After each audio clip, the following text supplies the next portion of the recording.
ሞርጋን ሮጀርስ ያለ ዋንጫ ከመጀመሩ በፊት ወደ ክለባችን ሊመጣ ይችላል። አዳዲስ መረጃዎች ከታማኝ ምንጮች እየወጡ ይገኛል። መረጃዎችን ባጭሩ እንመልከት። ታማኙ የዜና ምንጭ ቤን ጄኮብስ ይዞት በወጣው መረጃ መሰረት ክለባችን አርሰናል ሞርጋን ሮጀርስን ለማስፈረም የሚደረገውን ፉክክር እየመራ እንደሆነ የሚያሳይ መረጃን ይዞልን ወጥቷል። ሞርጋን ሮጀርስ ከዓለም ዋንጫው በፊት ምንም አይነት ውሳኔ ላይ መድረስ አይፈልግም። ነገር ግን አስቶን ቪላዎች ከዓለም ዋንጫ በፊት ተጫዋቹን መሸጥ እንደሚፈልጉ የቤን ጄኮብስ መረጃ አሳይቷል። አስቶን ቪላዎች ለተጫዋቹ ዝውውር እስከ 80 ሚሊዮን ፓውንድ ይፈልጋሉ። ነገር ግን አርሰናሎች ተጫዋቹን ከዛ ዋጋ በታች ለማስፈረም እንደሚሞክሩ የቤን ጄኮብስ መረጃ ሳይ አርሰናሎችም ሞርጋን ሮጀርስን ማስፈረም የክረምት የዝውውር መስኮቱ የመጀመሪያ ስራቸው እንደሚሆን የቤን ጄኮብስ መረጃ ሳይ ሞርጋን ሮጀርስን በተመለከተ ቤን ጄኮብስ ያጋራን መረጃ ይሄንን ይመስላል። ምናልባትም ወደ በኋላ የሚወጣ አዳዲስ መረጃዎች ካሉ ይዤላችሁ መጣ ይሆናል። ሁለት ሂር ዊ ጎ ትራንስፈር ዜናዎች ወጥተዋል። አንድሩ ሮበርትሰን ወደ ቶተናም እና አንቶኒ ጎርደን ወደ ባርሰሎና ነው የሚል ሚኮዬ እንኳን ደስ አለሽ ይሆናል አይደል? ለሊቨርፑል ታሪክ የሰራ ልምድ ያለው ምናምን ሰው አመጣሽ። ቤንች ላይ ሆኖ ራሱ ሌሎቹን ማይረቡ ተጫዋቾች ቢመክራቸው ራሱ ይጠቅምሻል። በተለይ በነፃ ስለሆነ ያመጣሽው ማለት ያራዲጌ ልጅ 200 ምናምን ሺህ ትከፊዋለሽ። ይመችሽ፣ ያዋጣሻል። ዋናው ዜና ግን አንቶኒ ጎርደን አባት 80 ሚሊዮን ፓኬጅ ባርሳ ምን ሺህ ነው ማን ይሆናል አይደል? 110 ጨመረበት። አልቫሬዝን አታመጣ። ኧረ ላፖርቴ ማርቲኔሊን አስፈረምክ። እንግሊዛዊ ማርቲኔሊ ማኑ ገባር ለምን ነው በዚህ ፍጥነት መንቀሳቀስ የሚችል ተከላካይ እኮ ነው የሚያስፈልግ። ገባር ምን ራሽፎርድ አለ፣ ራፊኛ አለ። ራሽፎርድ ሊመለስ ነው ማለት ራሽፎርድ 10 ቁጥርን ነጥቀኸው ልከኸው በርግጥ ልክ እንደ ቸልሲ ሳንቾን ጄረን ሳንቾን እንዳደረገው ራሽፎርድን ይመልሱልና 5 ሚሊዮን ይቀጥላል ነው ገባር ጋዝ ወይ እኔ የዚህ ልጅ ፖቴንሻል ያለው ልጅ ነው። ግን ማርቲኔሊን ፖቴንሻል ነበረው። ተረዳኝ አይደለ? ወርክ ሬቱ ስፒዱ ምናምን ነገር ይመቸኛል። ግን መሀል ላይ ጨራሽ የሆነ አጥቂ ስታስቀምጥለት ነው ይሄ ልጅ በጣም የሚያዋጣው። ስለዚህ አጥቂ የማምጣት እቅድ አለህ ብለህ ንገረኝ ለፖርታ ገባር። ቪክተር ኦሲሜንን ደግሞ ባትነካካብኝ ደስ ይለኛል። አባት ቪክተር ኦሲሜንን ለኔቶ ነው የምልህ ገባር። ይሄ እኮ የድሮ ጊዜ አይደለም። ከኔ ዝም ብለሽ ተጫዋች ምናምን የምትወስጂበት ምናምን ጊዜ እኮ አይደለም። አሁን ለአንድ ተጫዋች ተፎካክረን እኔ ጋር ነው የሚመጣው አባት ገባሽ አለ። ለማንኛውም ይሳካልሽ ምን አገባኝ እኔ ምን ኔክስት ይር ቻምፒየንስ ሊግ ትደርሻለሽ ገባ። ዘንድሮ ዝተሽ አትሌቲኮ ማድሪድ ለጠፈሽ ገባ። ኔክስት ይር እፈልግሻለሁ። ይሄን ቡድን ሳልበቀለው በቃ ኑሮ አይጣፍጥልኝም። ምንም ዋንጫ ቢሰጠኝ ማለት ያንቺ በቀል ይቀራል። ጋይስ ከመሸው ሁለት የሂር ዊ ጎ ዜናዎች ይዤላችሁ መጥቻለሁ ማለት ነው። በመጀመሪያ ላይ ይሄንን ቪዲዮ ኮፒ ሊንክ ሪፖስት ያርጋችሁ ጀምሩ። ፎሎ ማታደርጉ ሰዎች ፎሎ አድርጉ። አንቶኒ ጎርደንን ወደ ባርሴሎና ሂር ዊ ጎ ተብሏል። 80 ሚሊዮን ነው ባርሴሎና ያስፈርሙት ማለት ነው። ገብታችኋል አይደል? አልቫሬዝ አይሻላችሁም ነበር ወይ? እኔ ጥያቄ አልቫሬዝን ብታገኙ በጣም ፒስ ነበር። ጎርደን ስቲል የሚገርም አማራጭ ነው። ሌፍቲንግ መጫወት ይችላል፣ ስትራይከር ሆኖ መጫወት ይችላል። ግን ከጎርደን የተሻለ ፕሮፋይል ያለው ተጫዋች ነው አልቫሬዝ። በጣም ይችላል። ከየትኛውም ቦታ ላይ ማግባት የሚችል ሰው ነው። ግራ ቀኝ ምናምን መጠቀም ይችላል። ሌላኛው ሂር ዊ ጎ ደግሞ እንደምትመለከቱት ሮበርትሰን ወደ ቶተናም ሂር ዊ ጎ ተብሏል ማለት ነው። ከወራጅ ቀጠና ቀጣይ ዓመት ሊያወጣችሁ የሚችለው ይሄ ሰውዬ ነው። ገብታችኋል? ትንሽ ቲማችሁን ሌቭል አፕ ሊያደርግላችሁ ይችላል። ኦዶጌ ምናምን ነው ዛጋ ያለው ማለት ነው። ደስ ሊል ነው የሚገባው። ሚኮስፐርስ ገብቷላ። ሽማግሌ ቢሆንም ሮበርትሰን ስቲል በጣም የሚችል ተጫዋች ነው። ገብቷችኋላ? ባርሴሎናዎች ግን ይሄንን ሳይኒንግ እንዴት ታዩታላችሁ? ጎርደን ወደ ባርሴሎና መሄድ ነበረበት። አልቫሬዝ አይሻላችሁም ነበር ወይ? ገና ትራንስፈሩ አላለቀም። ግን ባርሴሎናዎች ከዚህ በኋላ ለአልቫሬዝ 100 ምናምን ከፍሎ የሚያመጡት ይመስላችኋል? ጎርደንን ኦልሬዲ በ80 ያስፈርመውት አንበሳው ባርሳ ዋዛ ፈዛዛ መፋታ አይነት አይደለም እያለ ነው። ላሊጋውን ገና ጀመርኩ እንጂ አልጨረስኩም እያለ ነው። ፍሊክ ያራዳ ልጅ ገና ለገና ሪያል ማድሪድ ቤት ዘስፔሻል ዋን ተቆናጣጩ አሰልጣኝ መጡ ብለው ጎርደንን ምንም እንደዚህ ወደዛ ሳይሉ ነው 80 ሚሊዮን ያራዳ ልጅ ባፍዛ ደንግዝ እስከነ ሙሉ ስካዶንሱን ጨማምሮ ነው ማለት አስጠጋለሁ ብለው ባርሳ ነገ እስከ 31 ድረስ የሚያቆየውን ኮንትራት ሊፈራረም እንግዲህ በራራ ላይ ነው እየተባለ ያለው። ነገ ይገባል አሉ ስፔን። ምን ተጀምሮ ነው? አፈጣጠኑት እኮ ያራዳ ልጅ ዛሬ ሁለተኛ ነው። የማንቸስተር ዩናይትድ አልተረጋገጠም እንጂ ያው በሉት እኮ ያለቀ በሉት የኤደርሰን ጉዳይ። እዚህም ደግሞ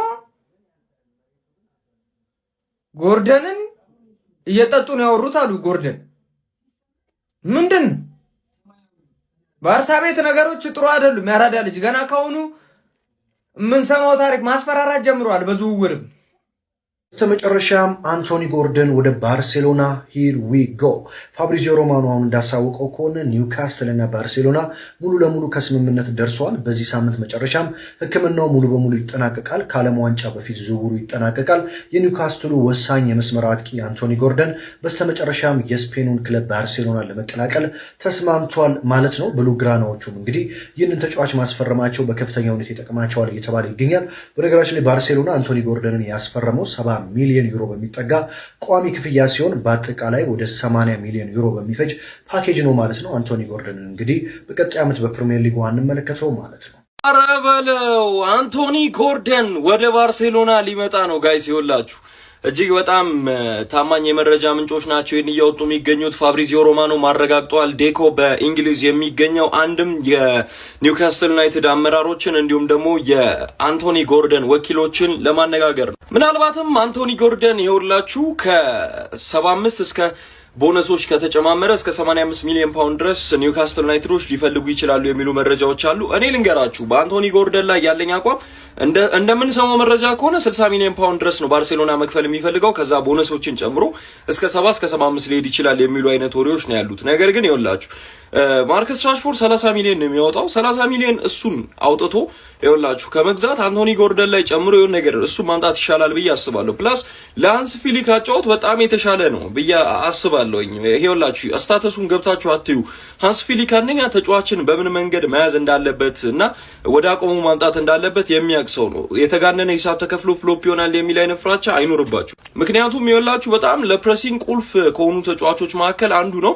በአጠቃላይ ኒውካስትል ዩናይትድን ካወቃችሁ ቡድኑን ፕሬስ ያደረጉ ምን ያህል አስፈሪ እንደሆኑ ታውቃላችሁ። ፕላስ ደግሞ በድሪብሊንግም ቢሆን ለትራንዚሽን አጫወትም ቢሆን አንቶኒ ጎርደን በጣም ወሳኝ ተጫዋች ነው በኒውካስትል ቤት ውስጥ። ስለዚህ ቢመጣ ያን ያህል የሚደብር ነገር የለውም። አንዳንድ ሰዎች አጥቂ ሳያስፈር ምናምን ሚል አይቻሉ። ኢቭን ኢፍ በጣም በተለያዩ ቦታዎች ላይ መጫወት የሚችል ቨርሳታይል የሆነ ተጫዋች ነው። 9 ቁጥር መጫወት ይችላል፣ ከመስመር መነሳት ይችላል፣ ካስፈለገ 10 ቁጥርም ሆኖ ሲገባ እንመለከተዋለን አንዳንዴ እና በጣም ብዙ ቦታዎች ላይ መጫወት ይችላል። በተለይ ደግሞ ዲሉ እስከ 60 ሚሊዮን ፓውንድ የሚያልቅ ከሆነ ለባርሴሎና ያን ያህል የሚጎዳበት አይነት ነው ብዬ አላስብም። ባየር ሙኒክም ሊቨርፑልም ይፈልጉታል በነገራችን ላይ እና በጣም ቁልፍ ከሆኑ እንግሊዛውያን ተጫዋቾች መካከል አንዱ በተለይ በግራ ክንፍ ለኔ አንቶኒ ጎርደን ነው በዚህ ሰዓትና ቢመጣ የተሻለ ነው ብዬ አስባለሁ።